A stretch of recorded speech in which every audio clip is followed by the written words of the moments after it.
Bonsoir, nous arrivons au terme de cette semaine que j'ai eu le plaisir de partager avec vous. Vous retrouverez dimanche soir Caroline Dublanche et moi je vous retrouverai au cours de l'été. En attendant, je vous souhaite de poursuivre vos vies aussi courageusement que possible, tenir bon face au changement et se comporter en esprit libre, en présence du destin et d'une force imbattable. Ne laissez pas vos peurs vous paralyser. La plupart de nos obstacles s'effaceraient si au lieu de reculer devant eux, nous pouvions rassurer notre esprit et marcher bravement devant eux. Allez, je vous propose ce soir de réunir votre courage et de nous appeler au 39 21 pour oser nous confier vos doutes, vos inquiétudes ou vos peurs et que nous puissions en faire quelque chose tous ensemble. Paul et Jeanne vous accueillent avec attention dans ce studio où Vivian veille avec sourire au bon déroulement de cette émission. Vous pouvez aussi conseiller les auditeurs en réagissant à ce que vous entendez à l'antenne par SMS en composant le 7 39 21 en commençant votre texto par le mot nuit ou envoyer un mail sur le site europe1.fr. 39 21, j'attends vos appels.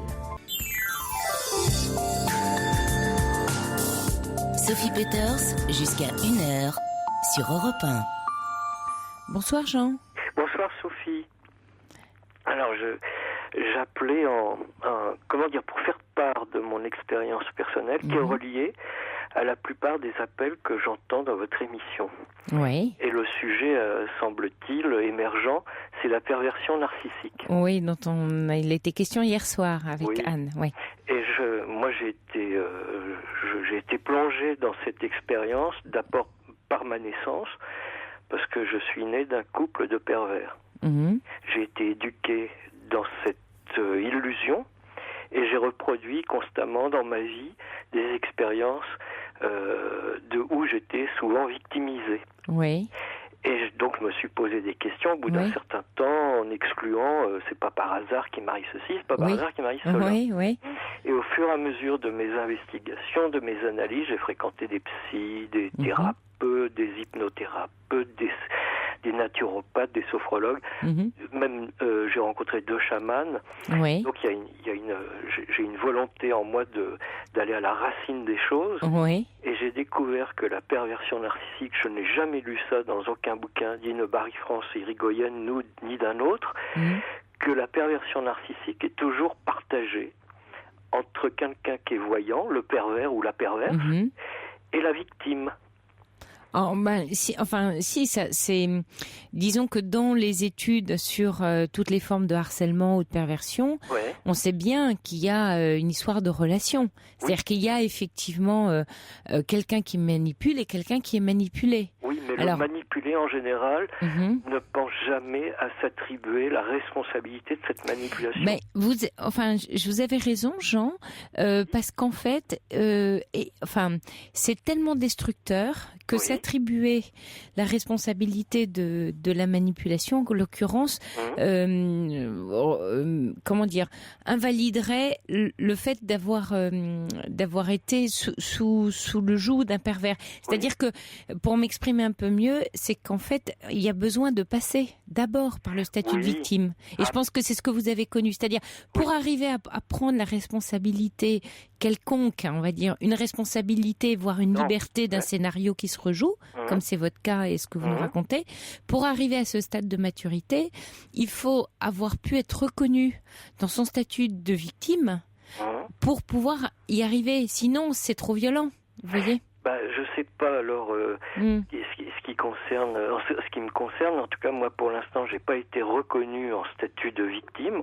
Je suis plutôt maintenant pour la majorité des personnes, et ça touche la justice, ça touche beaucoup de gens. Je suis plutôt identifié comme un bourreau.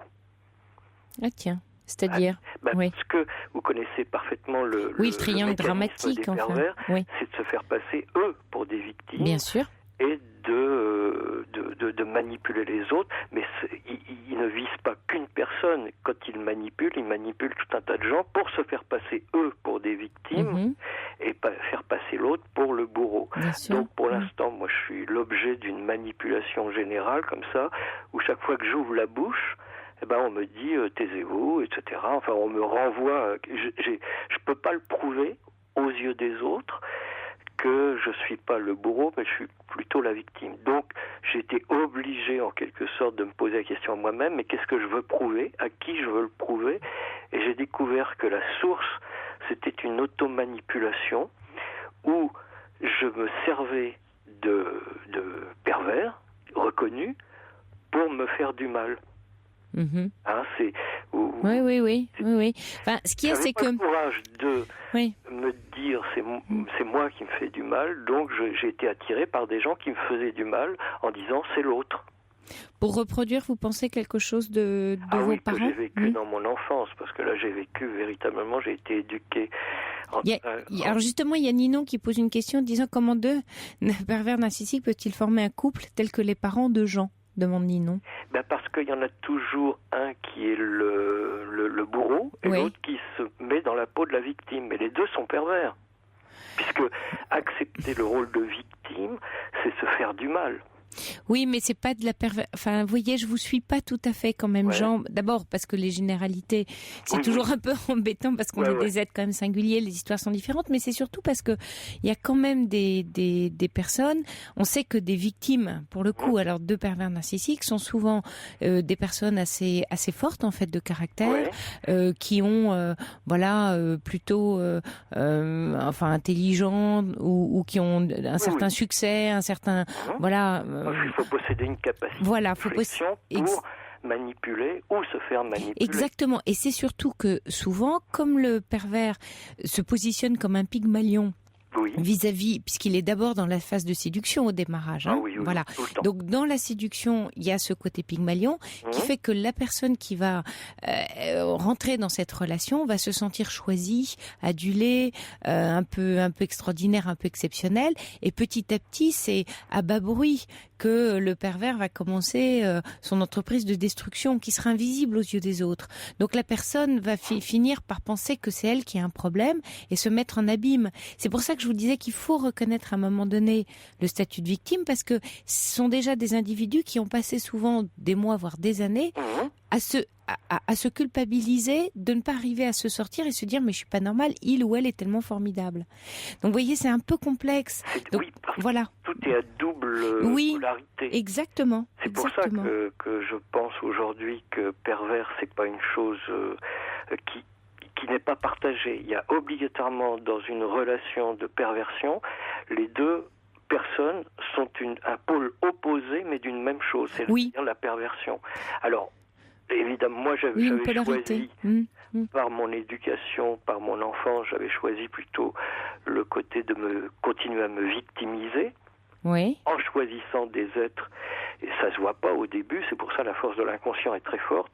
Au début, on voit des gens qui sont hyper séducteurs, qui vous font des ponts d'or et tout, vous dites ça y est, c'est cette personne-là, ça y est.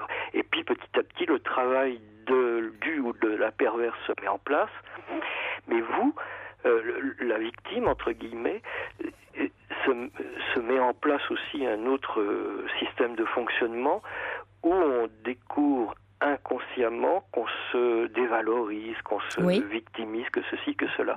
Mais quand j'entendais hier Anne, qui parlait de cette relation avec ce mari qui est forcément pervers, elle n'a jamais parlé au cours de l'entretien avec vous qu'elle pouvait en être quelque part responsable de cette relation. En fait, c'est complexe ce que vous dites, parce que responsable, j'allais dire, mais pas coupable, c'est-à-dire responsable dans le sens... en fait, je vois vous parler de la notion de responsabilité versus la liberté. C'est-à-dire, à partir du moment où on est responsable, on reste libre, on est d'accord. Donc on peut se réapproprier l'histoire.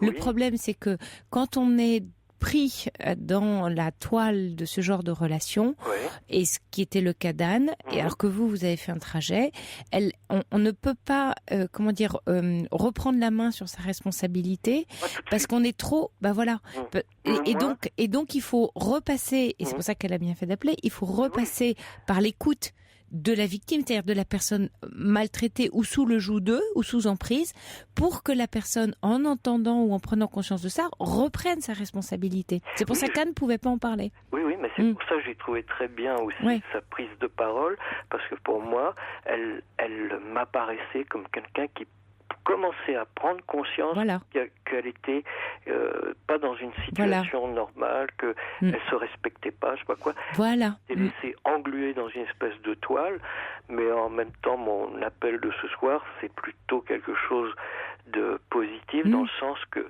on peut s'en sortir. Mais ça passe par des tas d'étapes de conscience, mais la première étape, c'est de se plaindre, peut-être. Oui, je pense, parce qu'en fait, c'est très très douloureux de prendre conscience qu'on a joué un rôle dans l'histoire. Vous voyez, c'est une douleur immense, parce que quand c'est sur des années ou une relation de vie, d'amour, ou avec, je sais pas, des enfants, c'est très très compliqué de se dire, de s'avouer, de se regarder dans la glace en se disant, mais moi aussi j'étais là-dedans, surtout que souvent la personne qui est prise là-dedans pense tout le temps que la situation va changer et qu'elle a la possibilité, voire le pouvoir de changer la situation, c'est-à-dire de changer l'autre. C'est-à-dire toute victime d'un pervers pense qu'il peut changer le pervers. Ah oui. Et ça, c'est compliqué, parce qu'ils sont responsables là-dedans. Oui, vous voyez, mais c'est pas une intuition vaine. C'est vrai qu'on a le pouvoir de changer quelque chose, mais pas l'autre. Non. Le pouvoir de se changer soi-même. Oui. Il faut aller droit au but, parce que moi, pendant des années, j'ai pensé naïvement que je pouvais changer l'autre.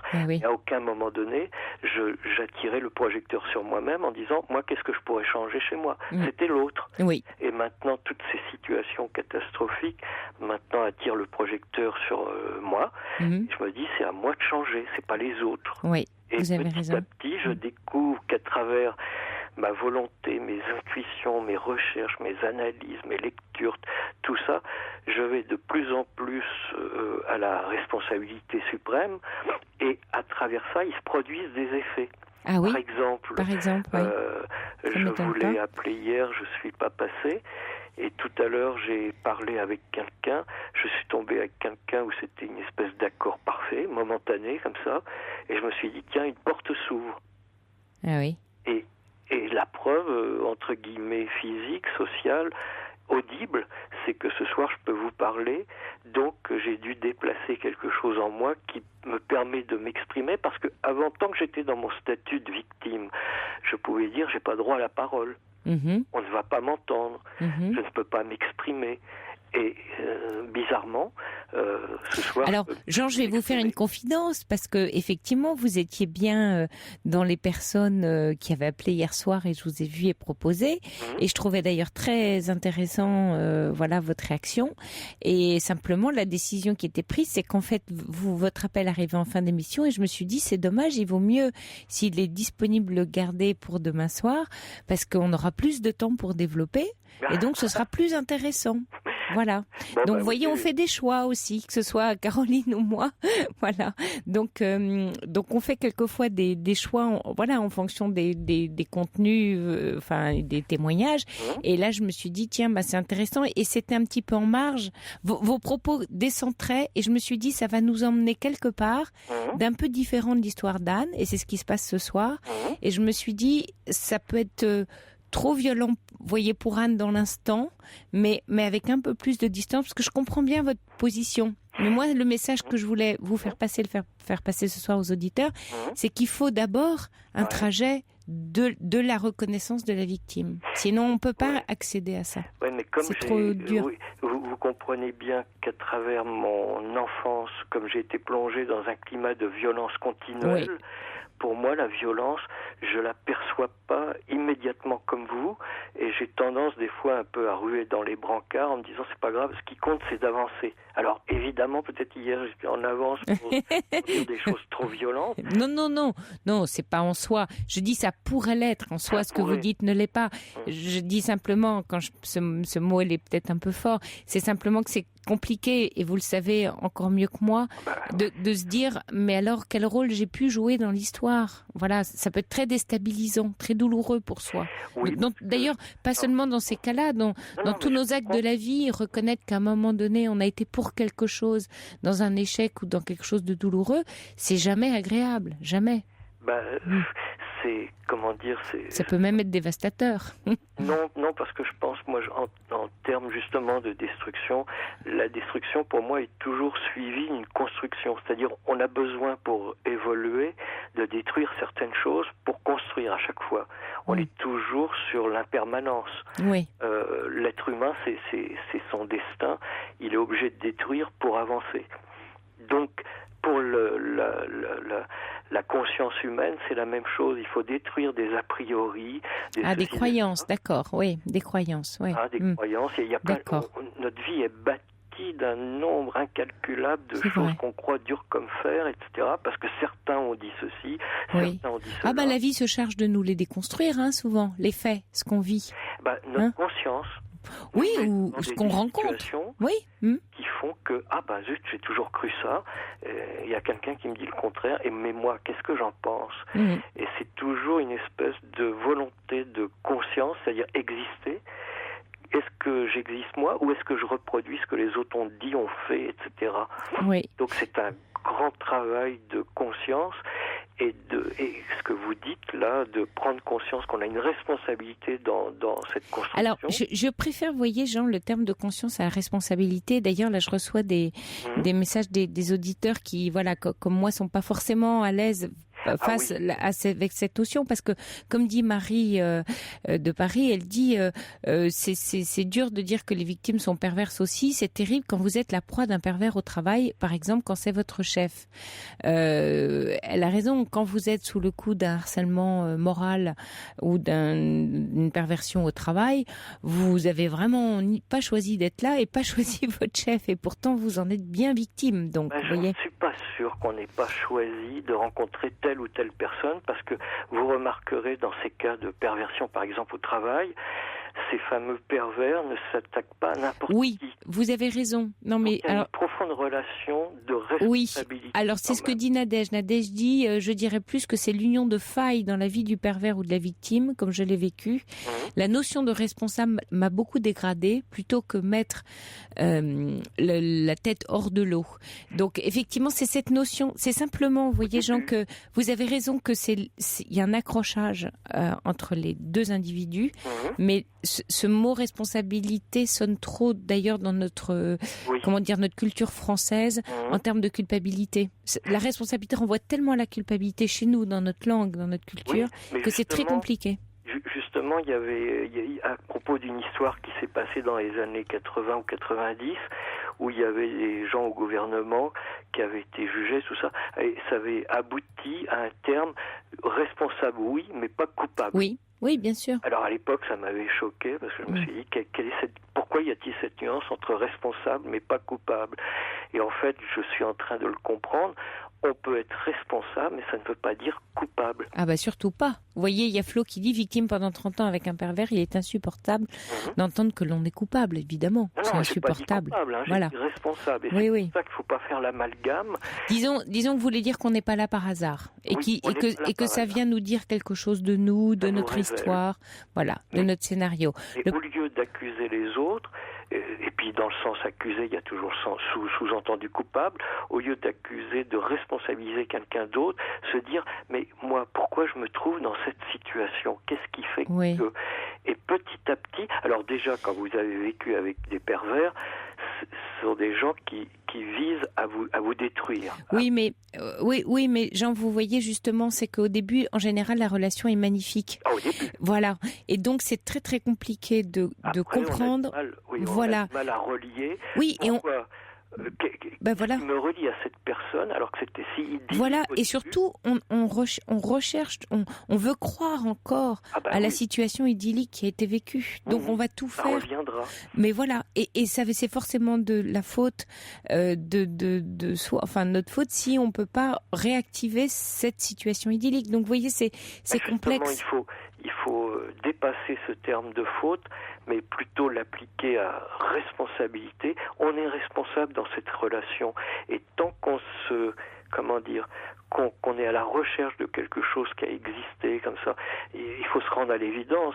Si quelqu'un est dans cette volonté de vous détruire, qu'est-ce qu'il pourrait faire qu'elle va changer? Parce que cette volonté de détruire l'autre, moi j'ai compris assez rapidement que c'était une volonté de se détruire soi-même. Oui. Donc, moi je me dis, et moi, est-ce que j'ai envie de me détruire?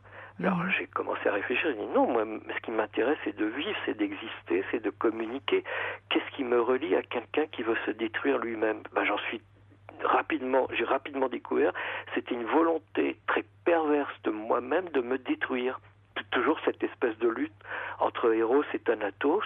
On est partagé entre l'instinct de vie et l'instinct de mort, et de temps en temps dans la vie, on peut se laisser aller par cet instinct de mort. Oui, mais souvent quand on est au cœur d'une relation comme ça, et un peu sous emprise, on se sent pas victime, on se sent acteur, parce qu'on a toujours l'espoir de changer, que les choses vont évoluer positivement, et qu'on va arriver à gérer les insatisfactions, les colères de l'autre, à reprendre la main. Donc, et puis un jour, on part dans le désespoir et on perd son énergie. Et quand on a perdu son énergie, c'est très compliqué d'arriver du coup à remonter la pente. Et même en perdant l'énergie, la victime se perçoit jamais comme une victime. Elle se perçoit toujours comme acteur, parce qu'elle pense toujours qu'elle peut encore changer, qu'elle peut encore faire quelque chose, jusqu'à temps qu'elle soit à terre, souvent. Oui, mais tant qu'on pense qu'on est acteur sur les autres, on fait fausse route. Et oui, alors c'est là où vous touchez du doigt quelque chose que je trouvais une notion intéressante. C'est sur cette idée de je peux changer l'autre, ou je peux avoir un impact sur le comportement de l'autre. En sachant quand même, Jean, qu'on est des êtres de relations, que les relations sont très systémiques. Et là où je vous suis, c'est que quelquefois en changeant quelque chose chez soi, on fait bouger l'autre, parce qu'on fait bouger la relation. Oui, c'est notre perception tout à fait. Qui compose les relations, mais tant qu'on a cette espèce de poison en soi d'autodestruction, on attire des gens qui s'autodétruisent d'une autre manière, mais qui veulent vous détruire plus directement, parce que le fameux principe de je sais plus quel le philosophe qui disait « connais-toi toi-même ». Oui, Socrate. C'est Socrate. Bon, on se rend compte, si on réfléchit bien, qu'on ne peut pas se connaître soi-même, puisque l'être est infini. On peut découvrir des facettes de soi-même. Mais dire un jour, ça y est, je me connais, c'est complètement illusoire.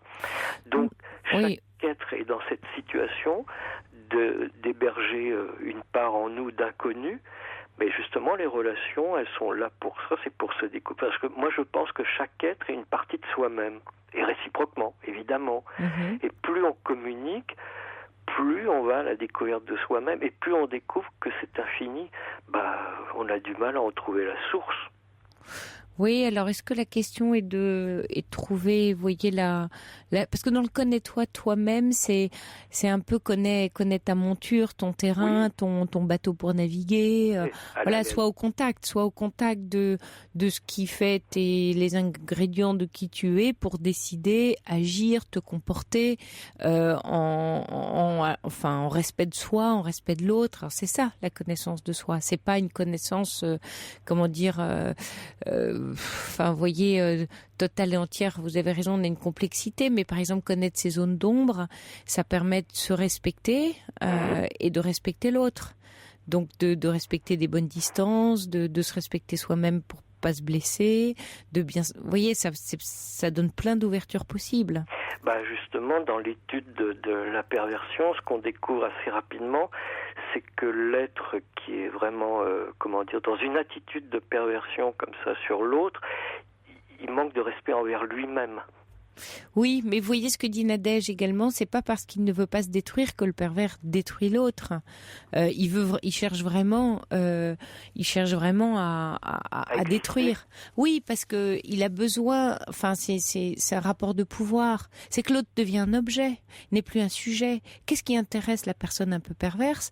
C'est l'emprise. C'est la relation d'emprise. Voilà. Le pouvoir. Voilà, donc elle considère l'autre comme un objet, pas un sujet, qui doit satisfaire ses besoins, ses envies. C'est un manque de conscience, je trouve, parce que en travaillant sur moi-même, je me suis aperçu que ce que je suis, personne ne peut me le prendre. Je peux prêter à l'autre, je peux donner, mais ça n'enlève rien de ce que je suis. Alors que le pervers pense qu'en prenant possession d'un autre, il s'attribue ses qualités ou je sais pas quoi. Je sais pas trop ce que pense un pervers, mais j'imagine, comme j'ai vécu beaucoup de relations avec des pervers comme ça, leur volonté de s'approprier de mes qualités.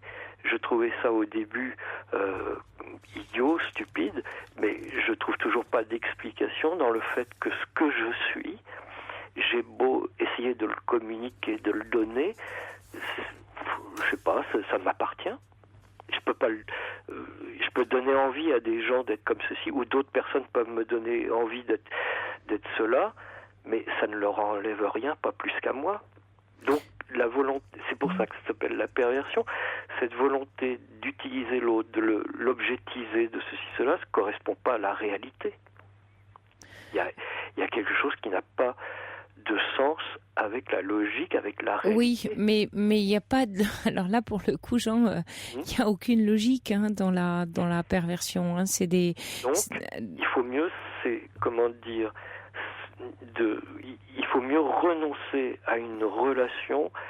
Oui, mais alors encore une fois, vous pouvez en parler parce que vous en êtes sorti, oui. Mais c'est vrai que, voilà, vous voyez, les auditeurs réagissent, ils disent, non mais le discours, il est de toute façon limite et un peu dangereux, comme dit Flo, très dangereux comme discours, voilà. Une femme battue par exemple est-elle responsable, vous voyez, et là par exemple, il y a Catherine de Brest qui envoie un mail qui dit, je suis choquée par les propos de votre interlocuteur, victime, bourreau, victime.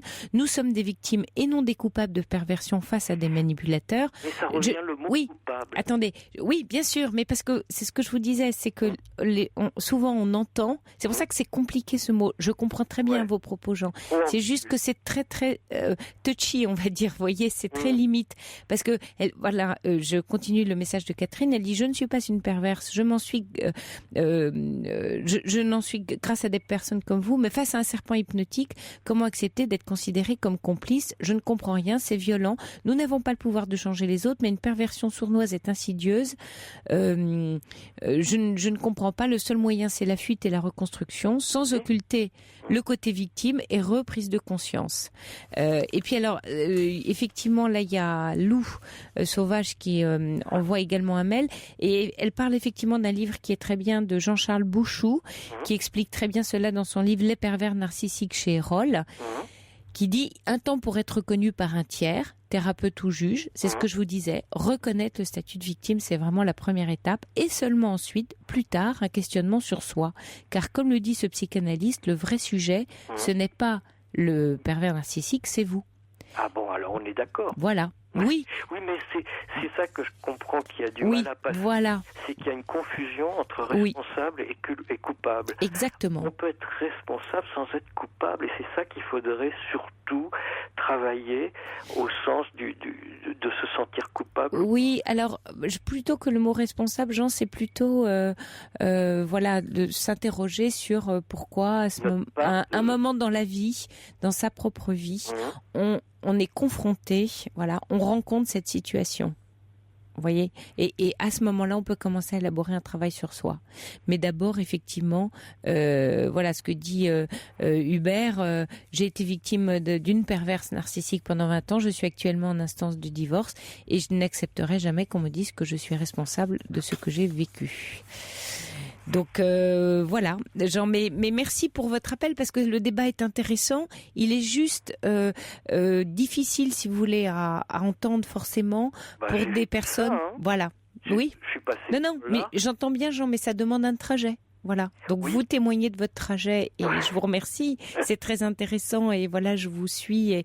Mais quelquefois, ça peut rester trop intellectuel pour des individus qui sont émotionnellement encore complètement piégés dans ce type d'histoire. Mais je peux prévenir quand même les bien sûr. Non, mais c'est ce que il y a d'abord un stade d'acceptation de la responsabilité, mais ce qui ne veut pas dire qu'après on est guéri pour toujours. Non, vous avez raison. Les différentes relations que j'ai eues, j'ai encore rencontré quelqu'un l'année dernière.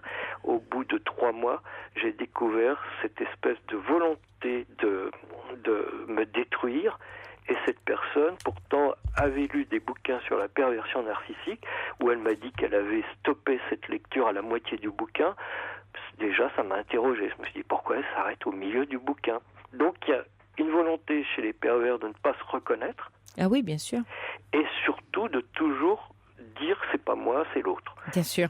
Donc, moi, mon travail consiste à maintenant découvrir parce qu'on a toujours des racines en soi d'attirance vers des gens qui vont nous faire du mal, si on porte ça en soi. Donc j'ai toujours cette liberté de me dire oui ou non, est-ce que j'accepte cette relation, ou je sais que cette personne va me faire souffrir, ou est-ce que j'accepte plutôt un moment de solitude, une traversée du désert, en disant non, j'ai le droit de choisir la personne qui va me faire du bien, ou plutôt que... Parce que c'est toujours une volonté très cachée de se faire du mal. On a du mal à le dire, j'y suis pour quelque chose. Oui, vous avez raison. C'est la période de victimisation. Oui. On est déjà suffisamment abattu par cette relation qui nous détruit pour en plus accepter qu'on y est pour quelque chose. Oui. On aurait envie de dire, j'y suis pour rien, au secours. Oui, vous avez raison, Jean. Donc, il y a des... Mais comme il y a une grosse phase de séduction dans ces relations-là, c'est sans doute ça le cœur, enfin, ce qui est le plus compliqué, le plus attachant au démarrage. Ça rappelle quelque chose. Ça rappelle quelque chose, oui. De l'enfance. Voilà. Merci en tout cas, Jean. Merci pour votre témoignage. C'était très intéressant cet échange. Merci à vous. Bonsoir, Jean. Au revoir. Merci.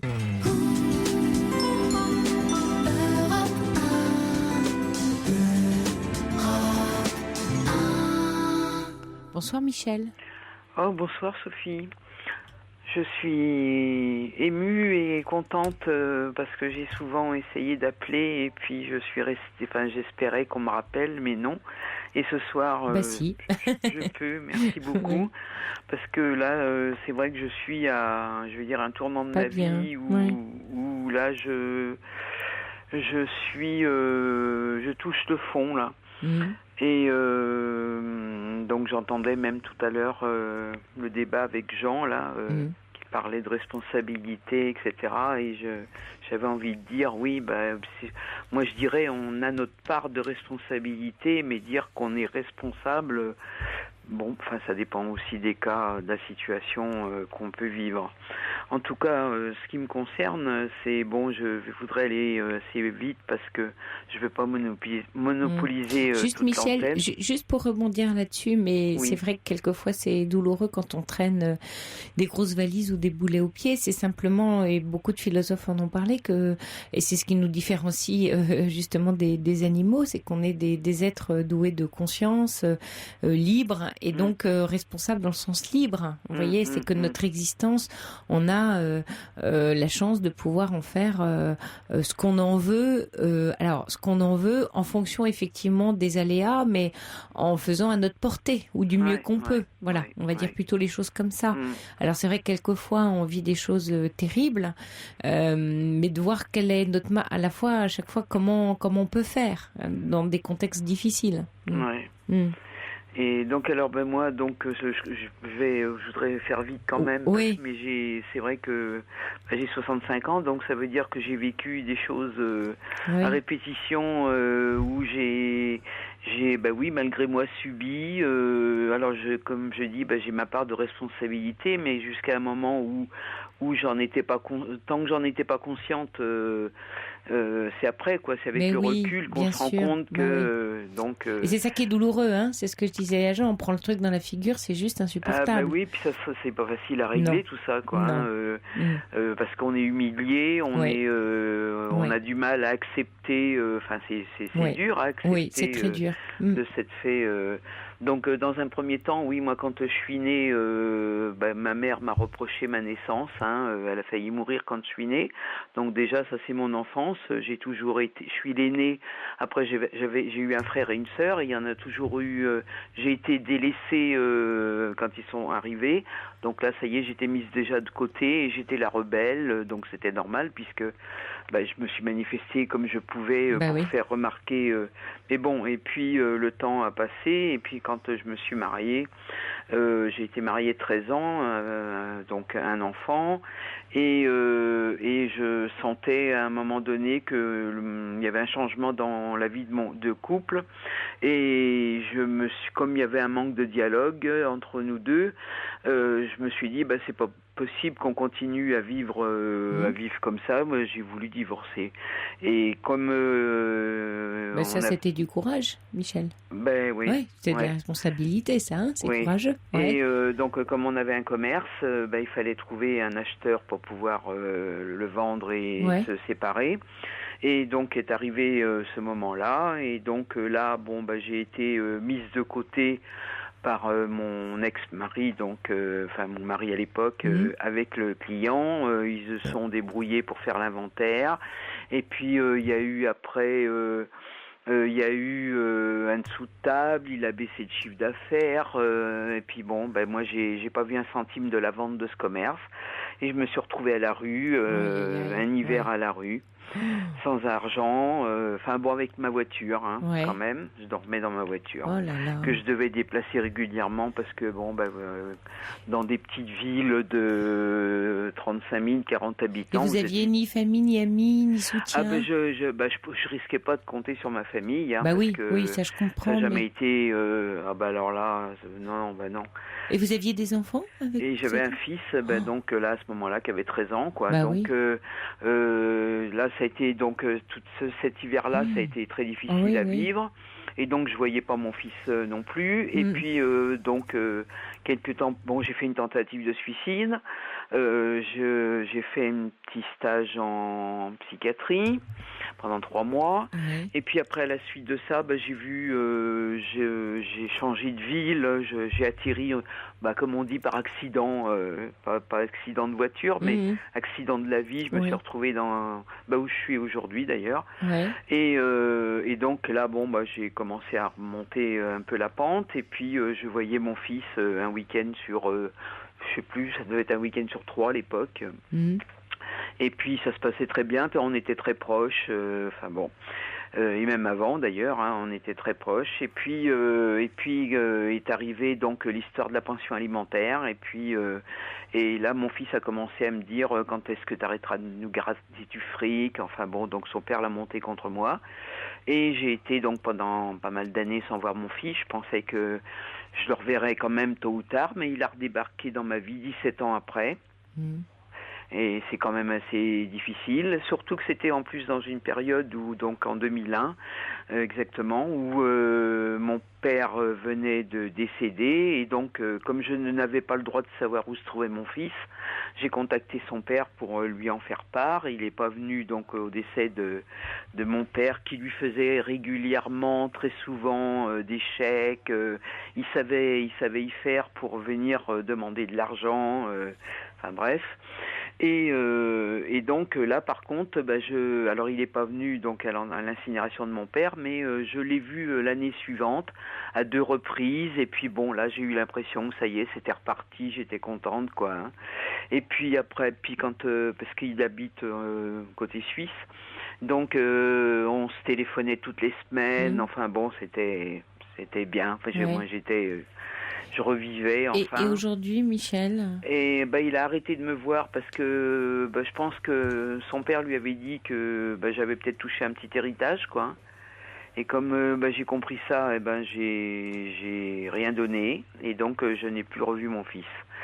Et puis de là, bien après, j'ai appris que j'ai deux petits enfants que je connais pas, un qui a 5 ans, puis l'autre qui va avoir 2 ans au mois de juin. Et puis de là après,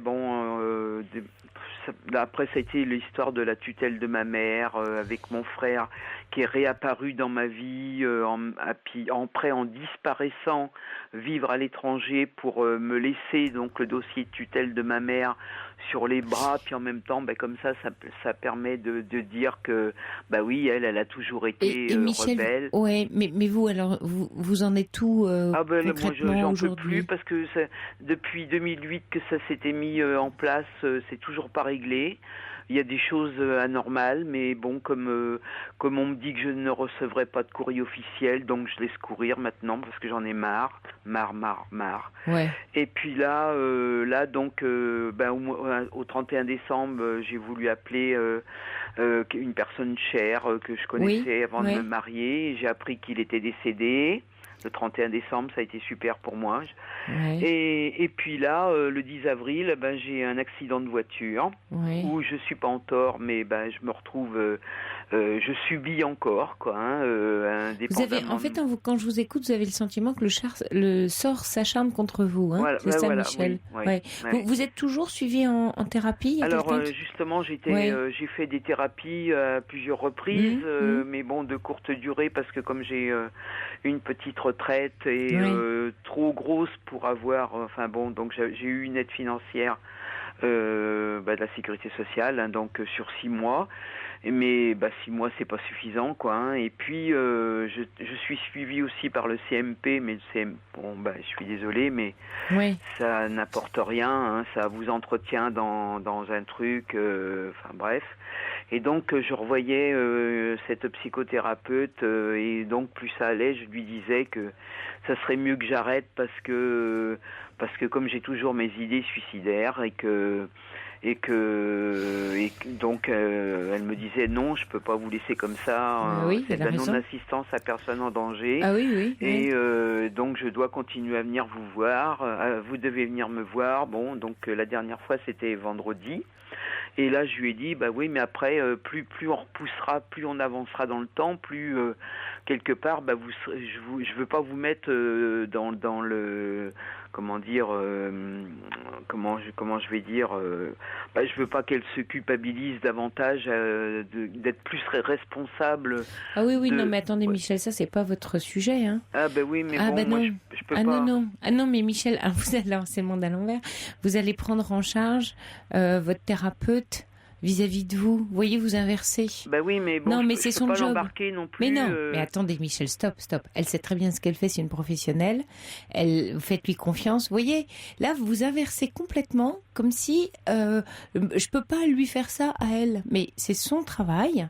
Dans la relation d'aide, c'est une professionnelle de la relation d'aide, elle est formée à ça, employée des CMP, elle vous reçoit. Non, mais elle n'est pas au CMP, cette dame, hein. D'accord, c'est une civile, mais peu importe. Dans le privé, là. Bon, peu importe, c'est une professionnelle, voilà. Oui. Donc elle sait ce qu'elle fait, elle connaît ce travail. C'est comme si, en fait, quand je vous entends, alors non seulement il y a deux choses, il y a effectivement cette croyance et qui est validée par des choses qui vous arrivent, malheureusement, que le sort s'acharne contre vous, donc forcément, tout est lu, en tout cas sous ce prisme-là, malheureusement, mais c'est vrai que ça fait beaucoup, et vous avez raison, vous disiez tout à l'heure, on arrive à 65 ans, on a accumulé pas mal, mais c'est surtout que là, c'est comme si vous ne pouviez pas faire confiance à la seule personne en laquelle vous pourriez quand même avoir un peu confiance, c'est votre thérapeute. Et c'est important. Parce que dans la relation de confiance, c'est votre confiance en vous que vous avez des chances de retrouver. Si vous commencez à dire, ah non, mais je peux pas lui faire ça, faut que j'arrête de la voir parce que je suis trop lourde finalement à porter pour elle. Je veux pas l'entraîner Mais vous l'entraînerez pas. Elle me reçoit quand même, avec des... elle me reçoit des séances qui sont gratuites, d'autres que je... Mais elle a laissez-lui, alors là on prête responsabilité tout à l'heure, laissez-lui sa responsabilité, et je dirais sa liberté. Vous faites les questions, vous décidez, voyez, vous êtes en train de décider quelque chose pour elle. Ça va pas, on décide pas à la place des autres. Alors donc vendredi, je lui avais dit que là je viendrai plus parce que je veux pas qu'elle porte cette responsabilité de dire c'est que j'ai peut-être pas fait mon travail comme il faut ou parce que ça y est, elle a mis fin à ses jours. Et donc elle m'a recontacté samedi, elle voulait absolument me voir lundi. Et donc je suis allée la voir et puis donc elle m'a dit on fera le point sur ce qu'on a pu travailler jusqu'à maintenant et en même temps je vais avoir une proposition peut-être à vous faire et puis donc on parle des séances passées, etc. parce que c'est vrai que je partais un peu comme une voleuse, quoi. C'était c'est vrai que elle m'a reçu quand même gracieusement souvent et que c'est vous qui avez un problème avec ça? C'est vous qui vous ne voulez pas lui devoir quelque chose. Ça me gêne, quoi. Ah oui. La relation d'aide, qu'est-ce que c'est, Michel? Et là, par contre, donc elle m'a dit que qu'elle pouvait pas me laisser comme ça, qu'elle acceptait encore. En tout cas, elle prenait un engagement pour ce mois de mai, donc il restait 4 semaines là, où elle prendrait elle me ferait cadeau de 3 séances et une que je paierais. Donc moi je lui ai dit écoutez, on fait moitié-moitié Et puis là, elle a pris une feuille et elle a voulu que je note tout de suite. Moi, je sous-signais Michel, donc déclare accepter mon aide gratuite 2 séances sur 4 et m'engage à ne pas attenter à ma vie. Moi, je peux pas faire ça. Eh ben Michel, elle a fait quelque chose qui est thérapeutique là. Ouais, elle a fait, ça porte un nom en psy, ce qu'elle a fait. En tout cas, en analyse transactionnelle, on parle de fermer les issues dramatiques chez le patient. Alors, je le dis à l'antenne, j'ai aucun souci pour le dire. Faites-lui confiance. Elle vous sent en danger. C'est symbolique. C'est vous signez quelque chose qui n'a pas de valeur juridique en soi, qui est un contrat moral d'aide, et elle vous demande d'être d'accord avec elle pour être dans une relation d'aide. Parce que ce qu'elle sent, et c'est ce que je sens moi ce soir, c'est que vous ne voulez pas être sa partenaire pour vous aider vous-même. Mais c'est que je ne peux pas m'engager. Mais alors ça veut dire que vous êtes en train de mais c'est symbolique, Michel. C'est pour vous. Oui, bien sûr, parce qu'on s'engage vis-à-vis d'un autre. Ça va vous aider, c'est protecteur ce qu'elle fait. Le problème, c'est que là, vous ne faites pas confiance à votre thérapeute et vous refusez l'aide des autres. Alors évidemment, après, vous pouvez toujours dire je coule, ça va plus dans ma vie, vous voyez, tout le monde est méchant contre moi, j'y arrive plus.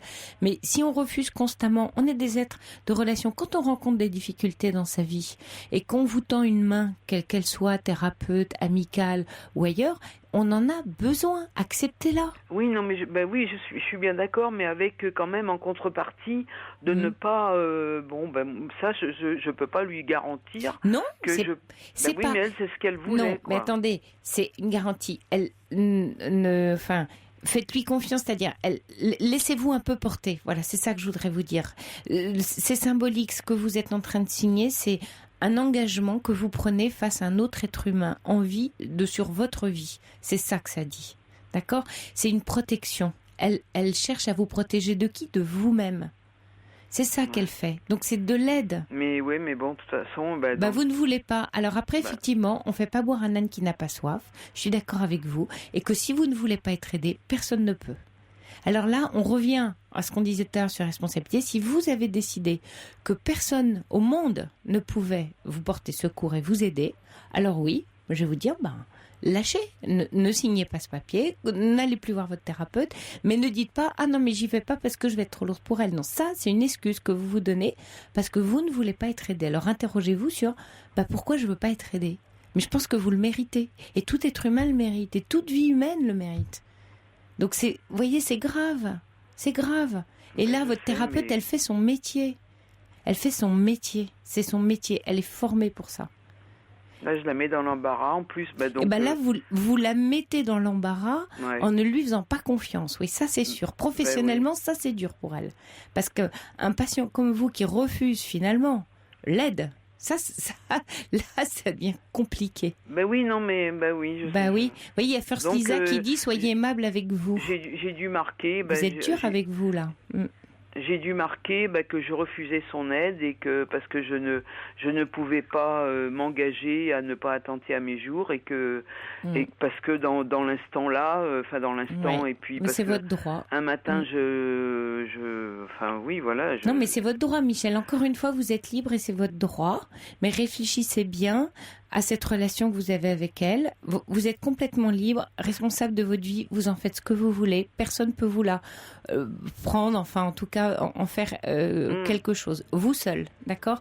Maintenant, là, vous êtes face à une thérapeute qui essaye de vous aider et qui fait son travail. C'est fini, quoi. C'est fini, non, vous pouvez la rappeler. Non, mais parce que je peux pas m'engager. Mais vous ne voulez pas. Elle veut que je m'engage. Attention, Michel, ce n'est pas que vous ne pouvez pas, c'est que vous ne voulez pas. Donc réfléchissez juste à ça, vous ne voulez pas. Et quand on ne veut pas, encore une fois, on fait pas boire un âne qui n'a pas soif. Il y a les deux. Il y a les deux. Parce que si jusqu'à maintenant j'allais voir une thérapeute, c'est bien que quand même. Oui, mais là que ça me donnerait du courage à aller de l'avant, parce que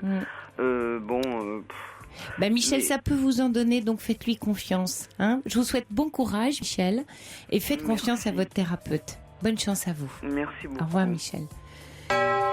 Il est minuit, vous écoutez Europe 1 et tout de suite le journal vous est présenté par Anne-Sophie Balbir. Bonsoir Anne-Sophie.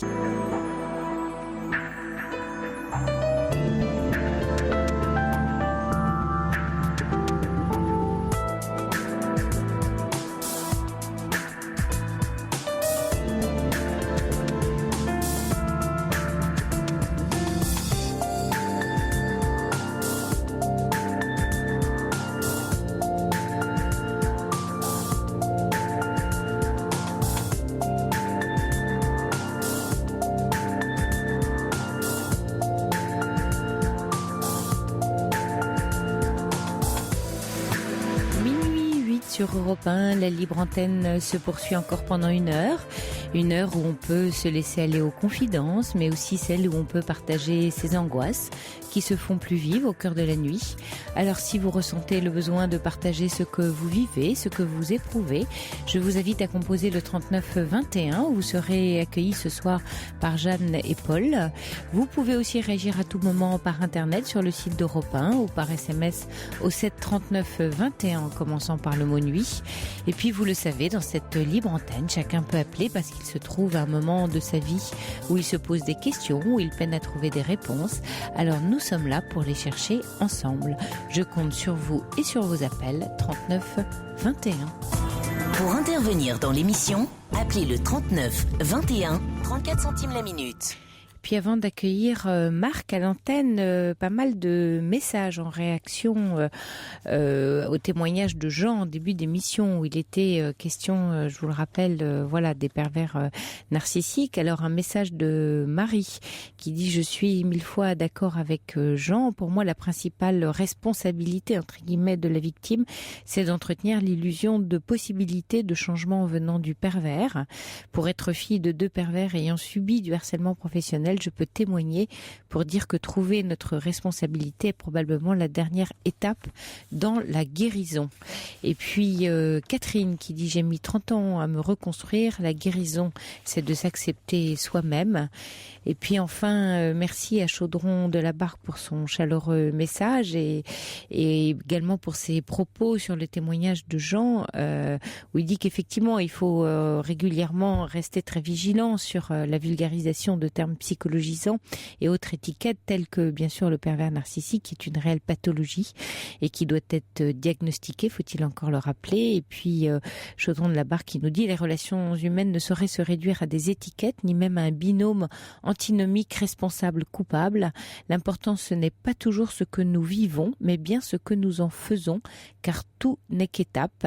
C'est d'ailleurs ce que Christophe André met remarquablement en évidence dans son livre paru chez Odile Jacob, Imparfait, libre et heureux. Oui, je suis d'accord avec vous, j'aime beaucoup cette idée que l'important c'est pas toujours ce que nous vivons mais bien ce que nous en faisons.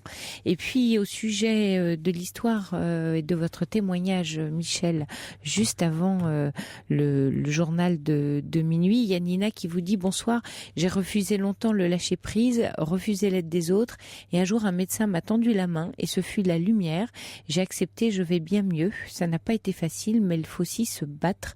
Je vous embrasse Nina. » Alors Michel, j'espère que vous écouterez à la fois les propos que je vous ai tenus ce soir et puis le témoignage de Nina. Marc, vous êtes là ? Oui. Oui, bonsoir Marc. Bonsoir. Donc, je ne sais pas par quel bout commencer. Mais par une histoire d'amour, je crois. C'est ça ? Oui. Oui. Une histoire un petit peu compliquée. Oui, c'est jamais très simple non plus, les histoires d'amour. En plus, le dire, c'est encore plus compliqué. Oui. Vivre une histoire d'amour, c'est toujours quelque chose, enfin une aventure, mais enfin bon là, voilà. Alors en gros, pour des raisons professionnelles, j'ai changé de région seul, alors que je suis marié depuis des années. Je suis quelqu'un qui a quand même 58 ans.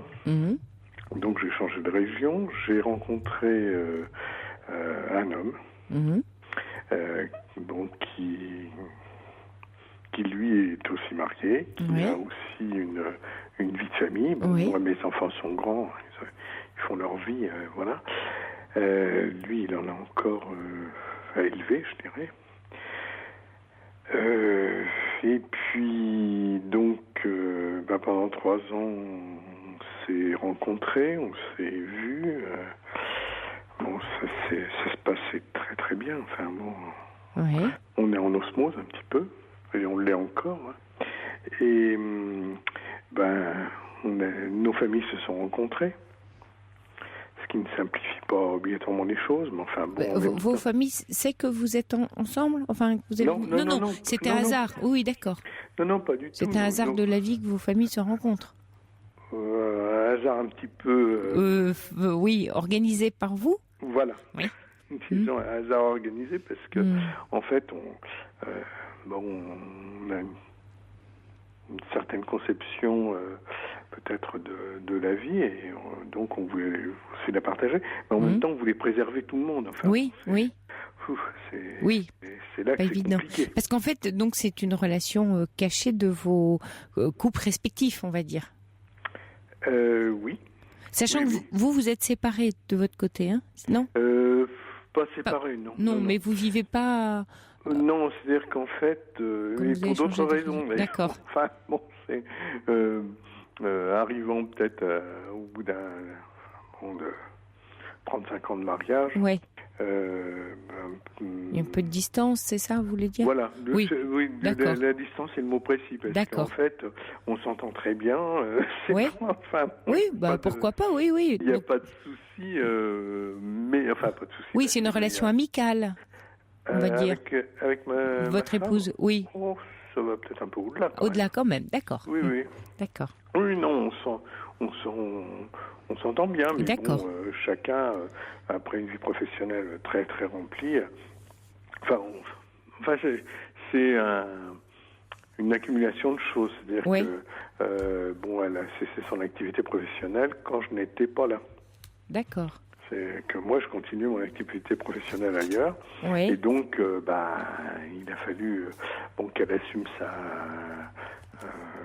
partie de sa famille. Enfin, bon, voilà. Et donc, elle a été obligée de rester dans la région d'origine. Mm-hmm. Et puis, elle a vécu, elle a pris des activités, enfin, des choses qu'elle avait envie de faire depuis longtemps. D'accord, donc, d'accord. C'est surtout à ce niveau-là. D'accord. Et puis, après, moi, je suis resté dans cette région qui était plus ou moins ma région d'origine aussi, mais d'origine enfantine. Et donc, voilà, j'ai rencontré ce monsieur. Oui. Et bon, tout se passait bien. Enfin, on avait beaucoup de points communs, intellectuels, manuels. Bon, le physique était, à la limite, c'était secondaire. Bon. Mais bon, il était là aussi. Hein. Et puis, donc, moi, je suis retourné dans ma région, parce que quand même que... Voilà, je suis à cheval sur deux régions, hein, entre le nord et le sud, et je revenais, normalement on devait se rencontrer, j'ai laissé un message sur une boîte mail que sa femme a découvert. Ah. Bon, en même temps, je pense que si elle l'a découvert, c'est qu'elle se doutait peut-être. Donc elle faisait une recherche, parce que c'était sa boîte mail perso, à lui? Oui. Oui, d'accord. Donc elle est allée sur cette boîte mail quand même. Oui, mais qui devait être ouverte parce que... je sais pas, moi. Mon épouse peut pas aller sur ma boîte mail si elle n'a pas le mot de passe. Alors, est-ce qu'il a laissé le... Oui. Ça a eu lieu quand, ça? C'est très récent? Ouais, c'est fin avril. D'accord. Donc, on s'est pas revu depuis le mois de mars. Évidemment, parce que moi, je n'étais pas là. Je revenais que là, quoi, au mois de fin avril. Bon, et puis lui comme moi, je pense qu'on a été très très mal. Comment elle a réagi, elle? Qui, son épouse? Oui. Écoutez, moi je ne l'ai pas rencontrée. Hein. Au départ, elle a très mal réagi, ce qui n'est pas obligatoirement anormal. Oui. Bon, un de leurs enfants a entendu leur explication. Oui. Donc, ça, à mon avis, ça n'a pas arrangé les choses. Et puis... Aujourd'hui, vous en êtes où, Marc, dans cette relation? Où nous en sommes? On continue d'avoir des contacts technologiques, Internet ou des SMS. Lui a rencontré un psy, sachant que ça ne changera pas obligatoirement son comportement. Enfin, je veux dire, il va pouvoir parler de ce qu'il a vécu, mais enfin bon, l'un comme l'autre, on a vécu des choses pas obligatoirement très faciles. Mais là, qu'est-ce que vous souhaitez ? Qu'est-ce que vous avez décidé ensemble ? Vous parlez ? Vous en êtes où ? Maintenant que c'est révélé, maintenant que c'est dit... moi, je sais plus. Ah, voilà. Donc, c'est pour ça que, vous appelez, je cherchais à comprendre dans quelle situation vous étiez. Qu'est-ce que vous ne savez plus, Marc ? Qu'est-ce qui... je sais plus ce que je cherche. Oui. Ce que lui cherche, il est plus jeune que moi, je pense que il cherche et puis je trouve que c'est légitime, il cherche à préserver ce qu'il a construit. Quand vous dites je sais plus ce que je cherche, vous voulez dire que vous ne retrouvez plus le sens de cette relation, le pourquoi de la relation ? Le pourquoi en fait, ou le sens que ça a dans votre vie, vous voyez aujourd'hui, c'est ça. En fait, il est très important pour moi maintenant. Ah, donc vous avez, donc ça vous le savez.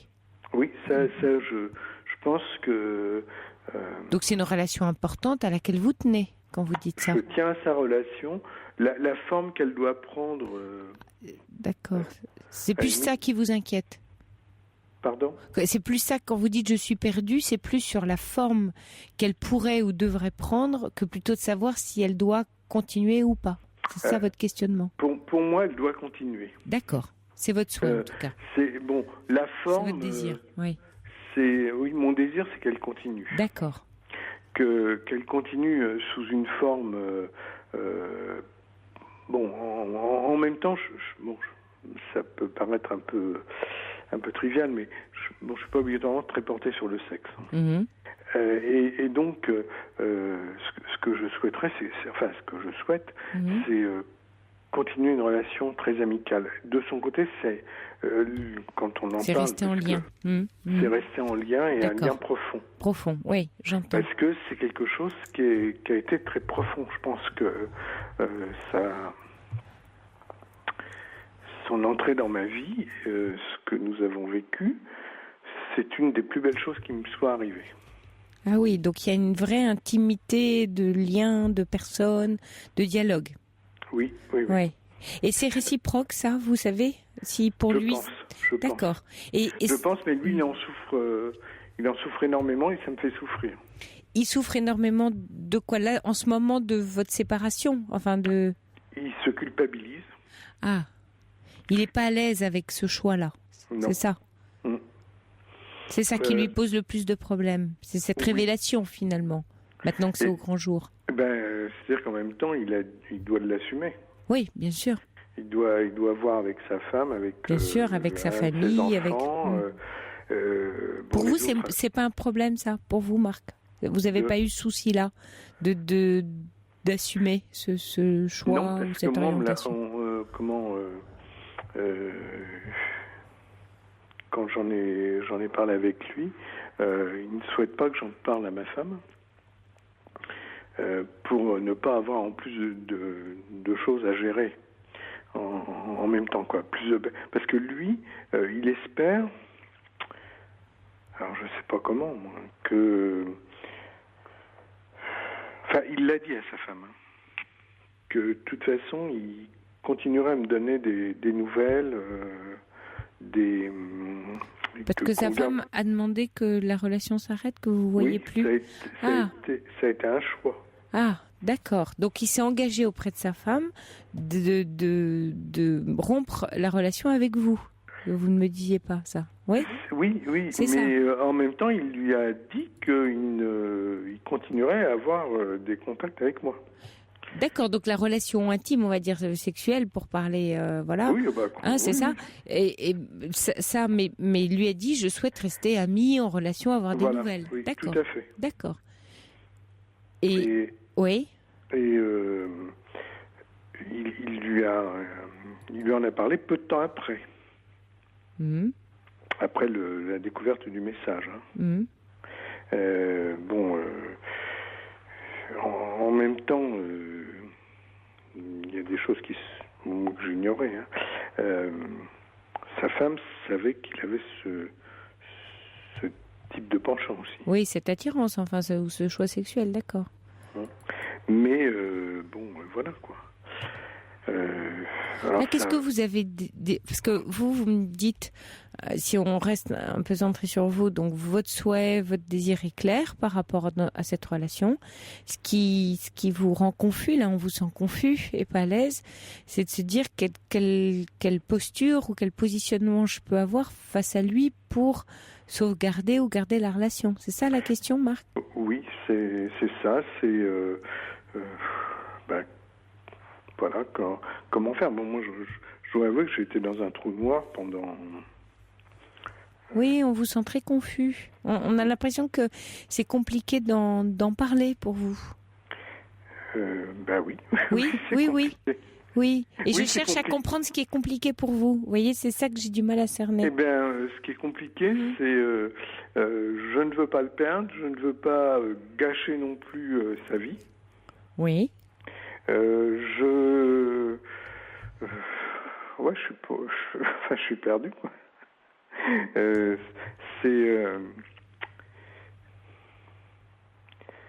C'est quelqu'un auquel je tiens, mais je ne veux pas lui nuire. En fait, ce que vous êtes en train de me dire, et ce qui vous rend perdu, c'est l'attachement important, très fort, voire violent que vous ressentez envers cet homme, cette personne, cet ami, ce confident, voilà. Et cette inquiétude, bien sûr, de le perdre, et en même temps de se dire, mais je suis le responsable de son mal-être et de son malheur. Finalement, il y a une culpabilité quand je vous entends. C'est ça qui vous rend confus. Vous, comme si vous portiez une... C'est ça?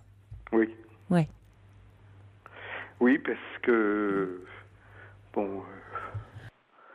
alors, lui est très culpabilisé aussi. De son côté, il me met des mails et il pense que voilà, tout vient de lui, etc. En même temps, dans cette histoire-là, on est au moins 2, voire 3, 4. Mais, dans ces cas-là, alors il y a un truc, Marc, pour sortir un peu de la confusion, pour vous voyez, quand on a une grosse plotte comme ça, un peu confus, et qu'on n'arrive pas à savoir finalement où on se situe dans l'enjeu d'une situation, d'une relation. C'est un questionnement qui vient de l'analyse transactionnelle, et c'est un questionnement qui peut être assez efficace. C'est de considérer la situation que vous vivez en essayant de la séquencer entre ce qui vous appartient, ce qui appartient à l'autre et ce qui appartient aux deux. C'est-à-dire, je m'exprime, c'est ce qu'on dit, qu'est-ce qui est de mon problème, qu'est-ce qui est de son problème et qu'est-ce qui est notre problème. Vous voyez, pour que réattribuer à chacun, à vous, à lui, et à vous deux, et à la relation, ce qui et vous permettre du coup d'agir, ou en tout cas de prendre des décisions. Parce que quand vous êtes là dans la culpabilité, quand on mélange les choses, on est en pleine confusion, c'est pas qu'est-ce qui est à nous, qu'est-ce qui est à l'autre, et qu'est-ce qui est à nous deux.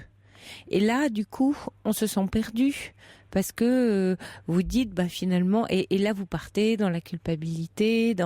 Alors, ce qui est important, c'est ce que là j'ai essayé de faire un petit peu avec vous, c'est qu'est-ce que vous voulez, qu'est-ce que vous souhaitez là. Vous êtes très clair.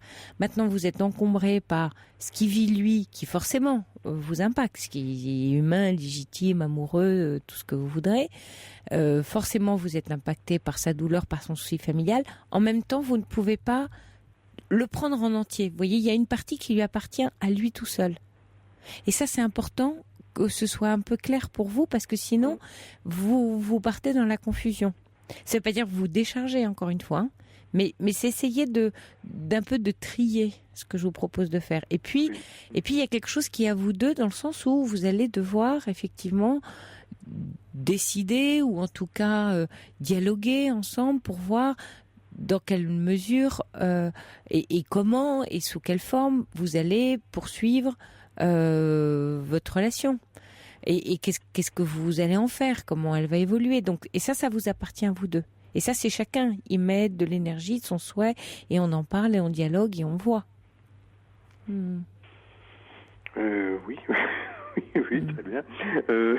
Oui, non, mais bon, c'est vrai que je dois être un peu confus. Bon, je suis. Oui, non, mais c'est normal, Marc. C'est parce qu'il d'être confus comme ça. Non, ne le soyez pas. C'est forcément. Sinon, vous appelleriez pas. C'est intéressant. Vous voyez, vous sentez. Moi, je sais ce que je veux. Oui, c'est très clair.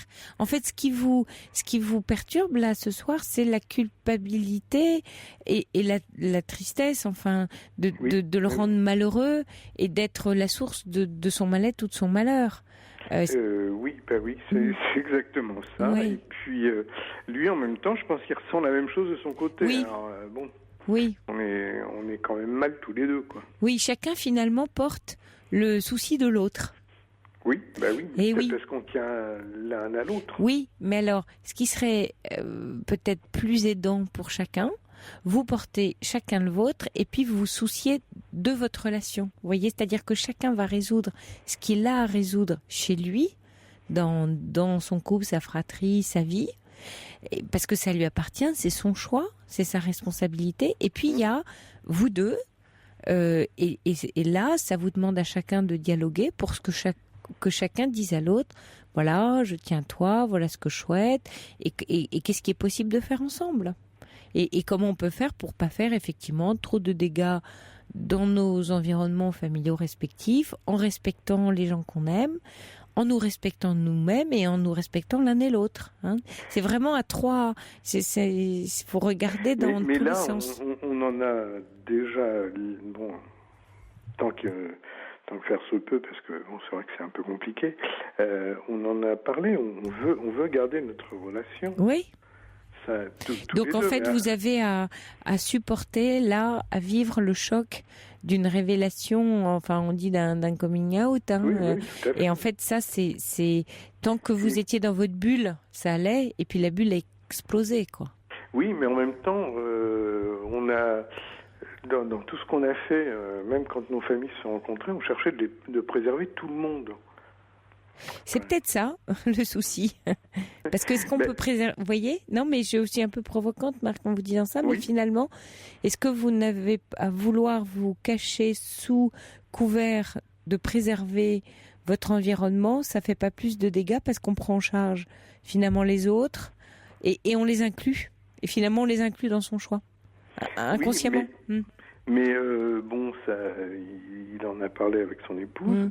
Elle dit, mais parce que bon, on a peut-être chacun une histoire aussi derrière nous.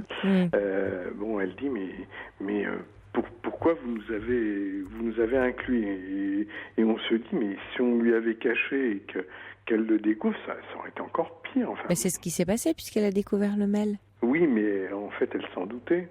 Enfin. Oui, vous l'avez donc... c'est quand même elle qui l'a découvert. En fait, elle le reproche de l'avoir découveur. Je sais pas. Vous voyez, il y a un truc pas clair, là. Ouais. Moi, je me dis, est-ce qu'à un moment donné, il ne faudrait pas que je la rencontre, qu'on se rencontre tous les trois, et puis qu'on mette les... Pourquoi, Marc ? Pourquoi ? Oui. Quel objectif ? Eh bien, que... L'objectif, c'est de dire que bon, on est prêt à prendre des engagements sur un certain nombre de choses, mais qu'on n'est pas prêt à ne plus se voir. Oui, mais c'est à lui de traiter ça comme un grand. C'est pas vous, vous voyez. C'est pas vous d'aller. Vous voyez, c'est pas comme un enfant que vous allez voir une directrice. Enfin, on n'est pas dans ce cadre de figure-là. Ouais, c'est sa femme. Il doit gérer sa relation avec sa femme qui lui appartient en propre. Quand je disais qu'est-ce qui est à lui, qu'est-ce qui est à vous, qu'est-ce qui est à vous deux. Là, pour le coup, la relation avec sa femme, elle n'est pas à vous deux. Elle est juste à lui. Et il doit la gérer tout seul, comme un grand garçon. Et par contre, ce qui appartient à vous deux, c'est effectivement la relation que vous souhaitez avoir, sous quelle forme, dans quel cadre, etc. Ça vous appartient. Ensemble, de décider ensemble. Par contre, sa femme, et vous pareil de votre côté, chacun doit gérer en son âme et conscience, j'ai envie de dire, sa relation avec son couple. Le dire, pas le dire, comment on le dit, qu'est-ce qu'on en fait. Donc. En même temps, il a commencé, puisque il a dit que ne souhaitait pas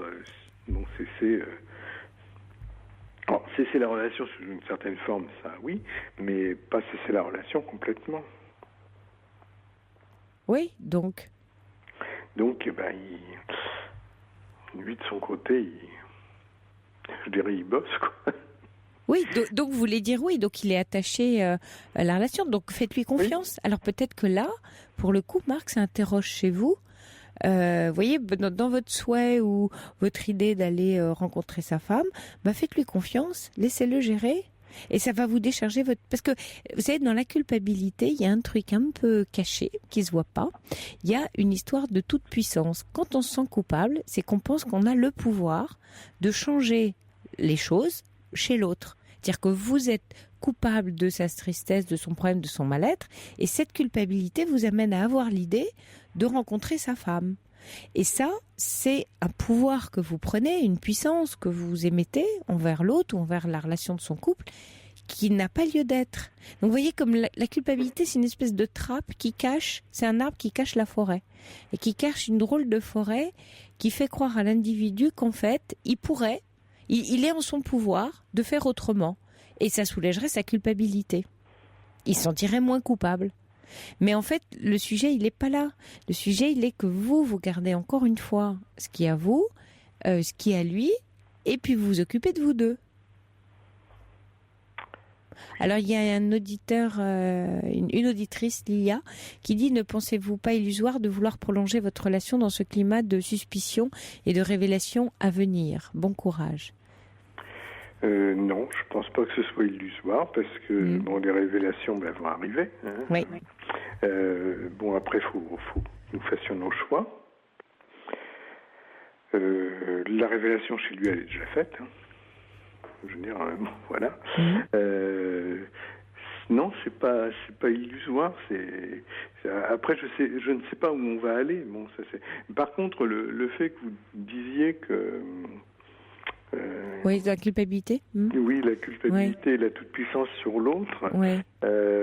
Ou la relation. Oui. C'est pas obligatoirement... Enfin, c'est pas obligatoirement. Non, mais ça part d'un bon... Vous voyez, c'est pas un jugement de valeur, encore une fois. Non, ça part d'une bonne idée, pour vous.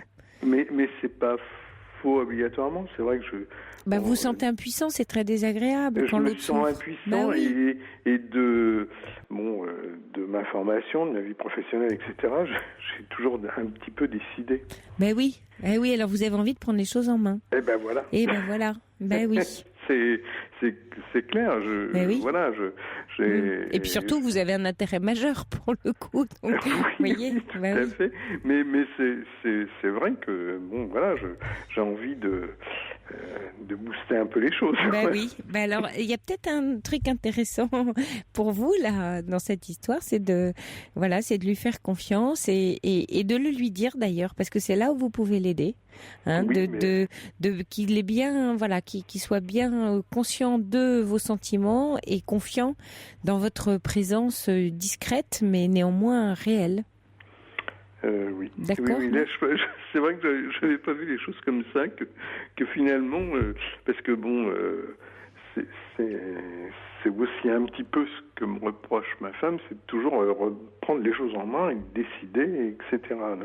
Donc, c'est peut-être un bon exercice. Là, oui, peut-être faut-il que j'accepte d'être humble et puis de... Oui. C'est peut-être le trajet de l'amour, de l'affection qui vous amène vers ça. Oui, en tous les cas, il y a une...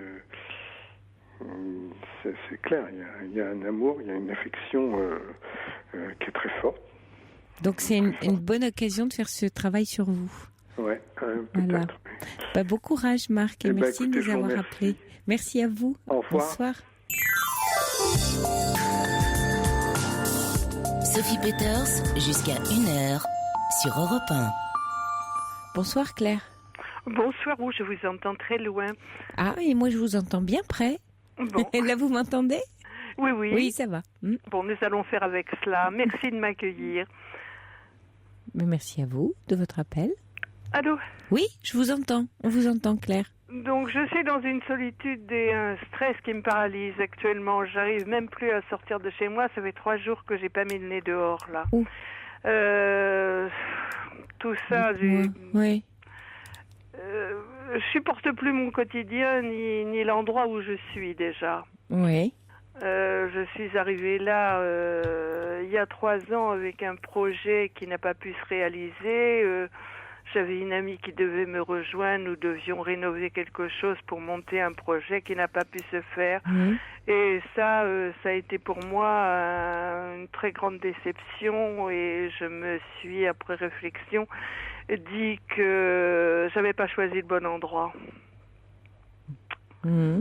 Vous pensez que c'est à cause de ça que le projet n'a pas pu se réaliser? Il y a ça, entre autres. Non, ce n'est pas à cause de cela. Il y a une raison financière pour elle qui fait que elle n'a pas pu aller au bout de ses engagements. Oui. Mais du coup, vous supportez plus le lieu où vous êtes, puisque le projet n'a pas lieu. Non, plus du tout. Oui, plus du tout. Ça n'a plus de sens, quoi. Non. Et je sens que... Et puis, c'est une région où je suis revenue parce que j'y avais des souvenirs et... j'ai pas retrouvé évidemment 20 ans après ce qu'on a laissé. Bien sûr, c'est une logique, quoi. Et d'autre part, il y a eu un souci familial. Je n'ai plus de famille autre que mes enfants, mais pour lesquels je suis bien souvent transparente. Et je ne vois plus mes petits-enfants parce qu'il y a eu séparation du couple et vous parliez de pervers narcissique tout à l'heure. Bon, j'ai vécu ça, donc je sais ce qu'il en est. Je ne vais pas revenir là-dessus, bien entendu. Donc, j'ai besoin de me rapprocher d'eux et je cherche... éventuellement des contacts qui seraient peut-être ma solution là où j'ai l'intention d'aller. Je voudrais revenir. J'ai vécu à Paris et je voudrais... Je suis en région centre pour l'instant et je voudrais revenir à une demi-heure de Paris, dans la région de Melun éventuellement. Et je crois que si je trouvais des contacts déjà, ça vous aiderait à prendre la décision. Ça m'aiderait énormément, absolument. Et Claire, vos enfants, vos petits-enfants sont situés où ? Ils sont en région parisienne. Ah, d'accord. Donc ça vous permettrait de renouer, vous pensez, avec eux ? Tout à fait. Oui. C'est dans ce but-là, d'ailleurs. Oui, c'est une bonne idée. Quand je les ai au téléphone, ils me réclament parce que nous avons des moments très ludiques ensemble. Je suis assez créative et nous faisons beaucoup de choses ensemble et ça leur manque, quoi. Et ça me manque à moi, oui, évidemment. bien sûr. Et comment ça se fait que c'est à cause de la distance que vous les voyez plus ou... Oui, parce que c'est devenu très compliqué. Ça fait des allers-retours train ou voiture et puis la maman n'est pas très coopérative surtout. Ah oui, d'accord. Alors faire toujours les efforts dans le même sens, c'est pas évident. Je comprends. Alors, en fait, Claire, en fait, est-ce que dans la région, vous n'avez pas gardé, puisque vous étiez avant de cette région-là, des contacts ou des amis ou... Non, parce que c'était une période où les enfants étaient petits, où nous n'avons pas... moi, j'y venais parce que mes parents avaient une maison à cet endroit-là, et c'est pour ça. Et puis, comme je suis veuve déjà depuis un certain nombre d'années, quand vous vous retrouvez seul, les couples disparaissent dans les amis. Et pourquoi? Parce que là, effectivement, donc vous nous appelez ce soir en espérant, mais sans doute bien sûr des auditeurs, s'ils réagissent, on vous mettra en contact. Mais vous pouvez bien entendu pas attendre simplement que Oh, rassurez-vous, j'ai déjà fait plein de démarches. J'en ai encore à faire. Je suis quelqu'un d'assez. Bon, je suis mal dans ma peau et dans ma vie en ce moment, mais bon... on sent dans votre voix, vous êtes de l'énergie. Assez dynamique, créative, et c'est un projet créatif en plus que je voudrais mettre en route. Donc, j'ai quelques contacts, mais bon, j'ai envie d'activer les choses. Oui, puis là, vous traversez quand même une période un peu difficile, là, 3 jours sans sortir. Vous êtes un peu abattu ou complètement. Pas l'envie de faire mes courses, même pas envie de préparer des repas. C'est la première fois, Claire, que vous traversez un... Oh, il y a eu des petites choses comme ça, mais bon, je rebondis en général, mais bon, là, je me dis, il faut aussi se faire aider, quoi. Oui, vous avez raison. J'ai l'impression, quand je vous écoutais au début me raconter votre histoire, l'idée, enfin l'image qui m'est venue, c'est un peu comme si vous viviez un deuil, le deuil de votre projet, de votre ami qui a pas pu. Il y a ça, c'est certain. Oui. Et que c'est difficile de renoncer. Vous savez, quand on a souvent, on s'est fait une joie, une idée, un projet, quelquefois, c'est plus compliqué, enfin, presque d'y renoncer sur le plan psychologique, enfin, dans l'idée. Je n'ai surtout pas envie d'y renoncer. Oui. Oui, mais vous dites d'ailleurs, vous pourrez le faire ailleurs. C'est pas perdu. Tout à fait. D'accord. Bon, il n'y a pas un endroit précis où je peux le faire. D'accord. Je sais même que ce sera autrement. Oui, forcément. Bien sûr, parce que ça aurait évolué. Oui. Et enrichi même de différentes autres choses. Alors, qu'est-ce que vous pourriez faire là tout de suite, enfin dans les jours qui viennent, pour trouver un petit mieux en vous? Qu'est-ce que vous pensez que vous avez là à votre... Il faut que je me trouve un point de chute. Oui. Parce que même l'endroit, étant donné que le projet que j'avais, ça supposait une rénovation d'un lieu, que je ne continue pas, que je vais remettre en vente. Et j'ai pris une location en attendant où je m'ennuie à mourir. Oui, mais là, trouver tout de suite le point de chute, c'est pas dans l'immédiat. Mais là, pour reprendre du goût, pour aller faire vos courses, pour sortir... il faut que je parte d'ici. Je sais que c'est ma solution. Oui, ça, c'est certain. Mais je parlais, moi, dans les jours qui viennent, parce que ça peut pas se faire en 2 temps, 3 mouvements de déménager. Sur quoi vous pouvez vous appuyer en vous pour retrouver un petit peu de goût, un peu de plaisir, un peu de désir? Mais j'ai même plus envie de rien à l'endroit. Mais oui, c'est ça qui m'inquiète. Mais oui.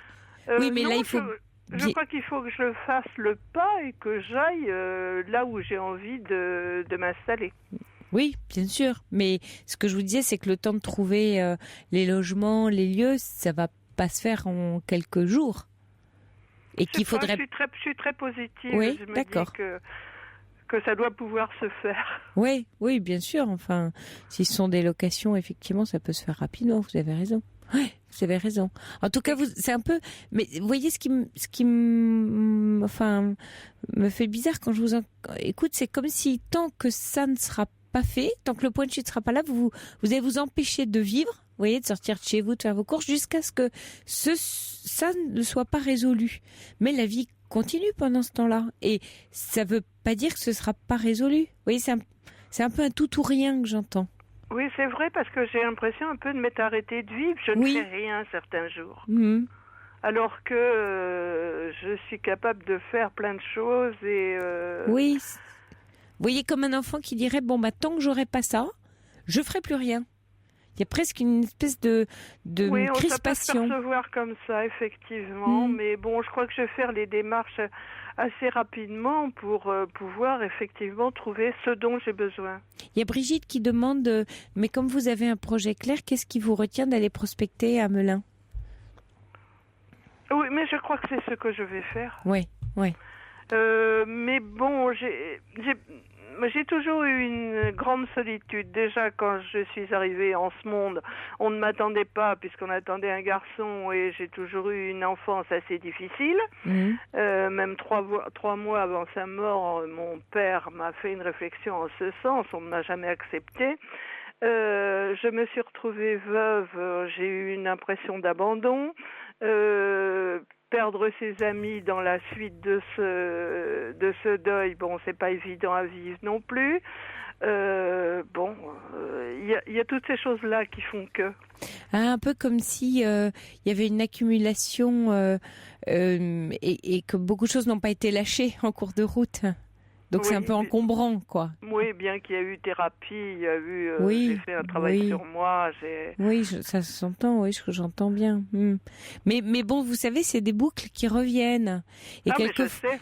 Et quelquefois, il suffit d'un événement un peu douloureux, traumatisant, comme ce projet qui échoue, ce lieu où vous réalisez que vous n'êtes pas bien, pour que une espèce de tout d'un coup, de plein de choses remontent à ce moment-là. Ah oui, non, mais ça, c'est certain. Voilà. Donc, vous êtes peut-être juste dans une période un peu complexe où beaucoup de choses reviennent en boomerang, mais peut-être là dans les jours qui viennent mettre un peu de distance là-dessus parce que sinon ça risque de vous envahir, de vous clouer chez vous finalement. Oui, mais j'ai décidé dès la semaine prochaine, justement, d'aller commencer mes démarches et de faire en sorte que je puisse résoudre le problème assez rapidement, quoi.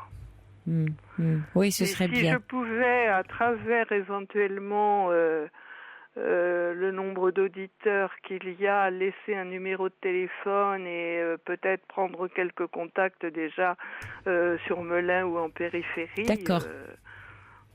D'accord, Claire. C'est peut-être un premier point. D'accord. Bon, écoutez, vous avez bien fait de nous appeler. Et puis, voilà, Jeanne et Paul ont vos coordonnées et on ne manquera pas de vous mettre en relation. En tout cas, bon courage à vous. Ils m'ont reçu de façon extraordinaire, d'ailleurs. Voilà. Et j'apprécie aussi beaucoup vos interventions et la dimension spirituelle que vous y mettez. Merci. Merci, Claire, pour votre appel. Et je vous souhaite plein de bonne chance et de courage pour vos nouveaux projets. Hein? Merci infiniment. Merci à vous. Bonne nuit à vous. Merci. Bonne soirée. Au revoir. Bonsoir Catherine. Bonsoir. Catherine, vous vouliez réagir à... finalement, vous voyez, on boucle avec vous l'émission au propos de Jean en début d'émission. Oui, tout à fait. Parce que je vais être très modérée dans mon ton parce que je vous avoue que j'ai fait comme les chachatounes, j'ai bondi au plafond et donc j'ai planté mes griffes. Donc moi j'ai noté ce qu'il a dit, ce qui m'a profondément heurté, c'était une volonté cachée de se faire du mal. Moi je dis non. Mais ça lui appartient, en fait, Catherine, hein, c'est ce que je lui ai dit, c'est-à-dire que je comprends, hein, vous n'êtes pas la seule et c'est pour ça que je trouvais bien que vous puissiez vous exprimer. J'ai lu pas mal de messages d'auditeurs où chacun, certains ont été touchés par ces propos, effectivement, se faire mal, la responsabilité, etc. Oui. Ça montre que d'abord chaque histoire est très très singulière et personnelle, et puis c'est des sujets très très délicats parce qu'on s'en sort comme on peut avec ce qu'on peut, là pour le coup. Exactement. Et moi, ce que je voulais dire à Jean, c'est qu'effectivement, il y a une forme... c'est ce que j'ai ressenti. Alors, avec tort ou avec raison, peu importe. Mais il y avait une forme d'intellectualisation, si vous voulez, par des lectures et des machins, etc. Et effectivement, moi, j'ai eu une enfance très heureuse. Donc, je n'ai pas eu des parents pervers et tout. Mais mon deuxième mariage a été très pervers. Je ne m'en suis pas du tout rendu compte parce que je n'étais pas du tout préparée à cela. Oui, c'est bien vu. C'était pas du tout mon schéma, si vous voulez. Donc, moi, je me suis fait avoir, mais comme une bleue, comme on dit. Oui. C'est surtout que vous avez dû tomber aussi dans un grand charme de séduction si vous étiez Exactement. C'était l'hélicoptère, c'était le. Il m'a tout fait. Tout fait. Et donc nous sommes. Moi, je me suis remariée parce que je vais parler de moi parce que je peux pas parler à son nom. Je me suis remariée avec lui alors que j'avais dit plus jamais et parce que j'étais vraiment complètement obnubilée et ce que j'avais mis dans mon email, c'était l'hypnotisme du serpent. Oui, vous êtes subjuguée. Complètement. Il m'avait complètement eu. Alors, ce que j'ai dit à Paul, c'est que c'est ça qui m'a choquée en fait dans les propos de Jean. Dans les propos de Jean, effectivement, c'est que je me sens que j'étais soi-disant complice, ou alors que de victime, moi j'étais aussi bourreau. C'est-à-dire que en fait j'étais bourreau de moi-même. Pas du tout. Et c'est là où je m'inscris en faux. Oui, allez-y. C'est que moi je l'ai jamais vu venir, tellement c'était pernicieux. Et donc et c'est grâce à Caroline, parce que en plus vous avez passé une chanson absolument fabuleuse qui était La Californie, parce que je l'ai appelée depuis La Californie. À l'époque, pour lui dire, je suis dans une impasse, je me fais taper, parce qu'il était devenu violent et tout. Donc, mais je me sentais absolument pas complice de sa perversion. Alors en fait, oui, j'entends bien, Catherine, vos propos, et c'est ce que je lui disais, c'est que, et je comprends maintenant votre mot intellectualisation, c'est que lui a mis du sens en faisant un trajet, vous voyez, personnel par rapport à son vécu, et il a fait des liens avec sa propre histoire personnelle, d'accord ? Vous, effectivement, quand il disait être son propre bourreau, c'est pourquoi on se met dans des situations où on se fait si mal. Voilà pourquoi il parlait de bourreau de soi-même. Mais une fois, quand on est dedans, comme vous le décrivez très bien d'ailleurs, il n'y a pas de raisonnement qui tienne. Mais non, parce que, alors, excusez-moi de vous couper, mais enfin, je vais pas l'appeler comme ça parce que ce serait réducteur, mais cet homme-là s'est fâché avec sa propre fille, ses propres parents, avec moi-même évidemment, puisque moi je l'ai quitté, et j'ai suivi, et j'ai mis 1 an et demi, parce que lorsque Caroline Dublanche m'avait dit, mais il y a qu'une option, c'est fuyer, je lui avais dit, mais je ne peux pas financièrement, j'étais en Californie, je ne peux pas financièrement, je ne peux pas vis-à-vis de mes filles, je ne peux pas vis-à-vis de plein de choses. Et elle m'avait dit, bon, alors, à ce moment-là, débrouillez-vous. Et elle m'avait donné un tel coup de pied au trou du cul, que j'ai mis 1 an et demi si vous voulez, à me reconstruire pour pouvoir justement tomber vraiment bien bas et redonner le bon coup de pied qui permettent de revenir à la surface. Et ça, j'en suis reconnaissante. Mais je ne m'avoue absolument... Je m'avoue, si, en tant que victime, parce que je n'ai rien vu venir. Oui, exactement. Rien vu venir. Oui, bien sûr, Catherine. Et ce n'est pas du tout mon caractère. Oui. Ce n'est pas mon caractère. C'est pour ça qu'il est très important, dans le chemin, de se reconnaître en tant que victime, quand on tombe là-dedans. En revanche, ce que vous voulez dire, et c'est pour continuer les propos, c'est que après, dans la reconstruction, dans le chemin qui est fait, c'est d'essayer de comprendre qu'est-ce qui a pu fonctionner à un moment donné. Sur quoi, pour pas retomber dedans. C'est ça l'idée, vous voyez. Alors je ne sais pas si vous êtes allé vers ça. Non, non, je ne suis pas d'accord. Je ne suis pas d'accord parce que moi j'ai compris. Et parce que j'ai effectivement été, parce que j'étais une femme battue à cause de lui, parce que je dirais pas grâce à lui, mais j'ai été une femme battue. J'ai été dans des associations, etc. Ils m'ont expliqué le schéma. Ok, j'ai fait d'un acte. C'est-à-dire, comment dire, je passe outre. Voilà. Je passe outre. Ok, maintenant, moi, je me reconstruis. Et je me suis reconstruit sur des choses hyper positives, mais qui n'avaient plus rien à voir avec lui. Et je ne ressassais pas du tout le passé, je n'essayais pas de comprendre, je n'essaye pas de le comprendre. Je ne veux plus avoir aucun contact avec lui. C'est dans l'acte. Non, bien sûr, mais de vous comprendre, vous, c'est intéressant. C'est juste ça dont il s'agit. Mais je n'étais pas dans une faille fragile. Moi, c'est lui. Non, de comprendre sur quoi ça agit chez vous. C'est les leviers. Ça agit sur mon instinct maternel. Oui, parce très bien. Voilà. Oui, on s'est mariés le 22 octobre, le 7 décembre. Vous voyez, vous avez la réponse. Foutu en l'air. Oui, donc Catherine, ce qui est juste intéressant, c'est ça. Mais après, effectivement, on peut jouer sur les mots, mais je vous suis totalement dans votre témoignage. Et vous avez bien fait de nous appeler pour nous le raconter, le partager avec les auditeurs. Donc, c'est des sujets très, très particuliers et très délicats, en fait. Donc, merci à vous, Catherine, et merci d'avoir apporté votre histoire. Merci beaucoup. Bonsoir. Bonne nuit à tous, il est 1h, vous écoutez Europe 1, moi je vous dis à très bientôt et le flash vous est présenté par Anne-Sophie Balbir. Bonsoir Anne-Sophie.